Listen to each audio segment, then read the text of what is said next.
प्रदेश के मुख्यमंत्री द्वारा केदारनाथ मंदिर के प्रतीकात्मक मंदिर निर्माण को लेकर शिलान्यास करने पर केदारनाथ के तीर्थ पुरोहितों ने कड़ा विरोध जताया और सरकार के खिलाफ नारेबाजी की।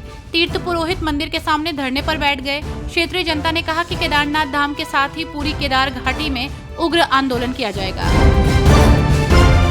ओडिशा में पहले सत्ता में आने वाली बीजेपी 25 तारीख को विधानसभा में अपना पहला बजट पेश करेगी। सीएम मोहन चरण मांझी ने जानकारी दी है कि वित्तीय वर्ष 2024-25 बजट के लिए राज्य सरकार को आम लोगों से लगभग 12,000 सुझाव मिले हैं। पिछले वित्तीय वर्ष की तुलना में इस वर्ष के बजट के लिए आम जनता से लगभग 6 गुना फीडबैक प्राप्त हुआ है।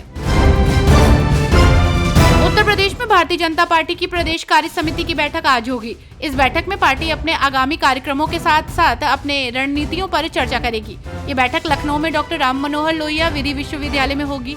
इस बैठक में भाजपा के प्रमुख नेता कार्यकर्ताओं को संबोधित भी करेंगे, जिसमें मुख्य रूप से भाजपा के राष्ट्रीय अध्यक्ष जेपी नड्डा, मुख्यमंत्री योगी आदित्यनाथ, उत्तर प्रदेश के उप मुख्यमंत्री केशव प्रसाद मौर्य और ब्रिजेश पाठक शामिल रहेंगे। दिल्ली में बिजली की दरों पर लगाए गए पीपीएसी और पेंशन ट्रस्ट के चार्जेस से लोगों के बिल 1.5 से 2 गुना तक बढ़ गए हैं, जिसे लेकर दिल्ली के लोग परेशान हो रहे हैं। इसको लेकर विरोधी दल लगातार आप पर निशाना साध रहे हैं। बिजली के बढ़े हुए बिलों पर केजरीवाल सरकार को घेरते हुए दिल्ली प्रदेश कांग्रेस कमेटी के अध्यक्ष देवेंद्र यादव ने कहा कि बिजली दरों में बढ़ोतरी से कोई अछूता नहीं है। कांके अंचल क्षेत्र मामले में मनी लॉन्ड्रिंग की जांच कर रही ईडी ने आगे की कार्रवाई करने की तैयारी कर ली है। केंद्रीय जांच एजेंसी ने अब कांके रिजॉर्ट सहित कई भूखंडों को जब्त करने की तैयारी शुरू कर दी है। इस मामले में संबंधित अधिकारियों और ग्रामीणों से पूछताछ में जमीन माफिया कमलेश और उसके सहयोगी ब्रिजेश कुमार सिंह के खिलाफ जालसाजी की कई जानकारियां सामने आई हैं।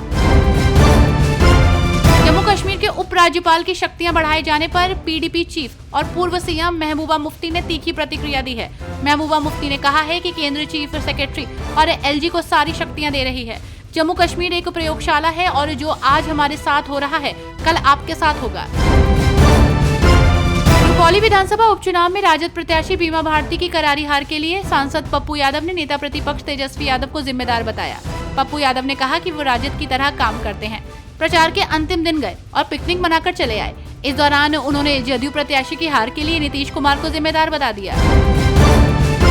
प्रधानमंत्री नरेंद्र मोदी ने मुंबई को बड़ी सौगात दी है। उन्होंने मुंबई में सड़क, रेलवे और बंदरगाह से जुड़ी 29,000 करोड़ रुपए की परियोजनाओं का शुभारंभ और शिलान्यास किया।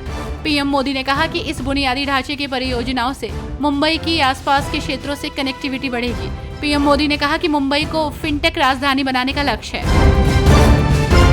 बंगाल में हुए विधानसभा उपचुनाव में टीएमसी ने क्लीन स्वीप करते हुए 4 सीटें जीत ली है। इसकी जमकर चर्चा हो रही है और ऐसे में पार्टी को मिली शानदार जीत पर प्रसन्नता व्यक्त करते हुए इसका पूरा श्रेय जनता को दिया। ममता ने साथ ही कहा कि मैंने सुना है कि उपचुनाव में पूरे देश में भाजपा विफल हो गई है। पूरे देश में भाजपा विरोधी रुझान है। ये जनादेश एनडीए के पक्ष में नहीं बल्कि विपक्षी इंडिया गठबंधन के पक्ष में है।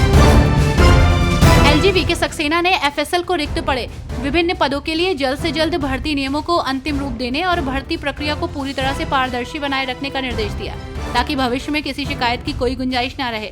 उन्होंने एफएसएल को भर्ती का विवरण देने और आवश्यक उपकरणों की खरीद और उसकी स्थापना के लिए समय सीमा तय करने को कहा है।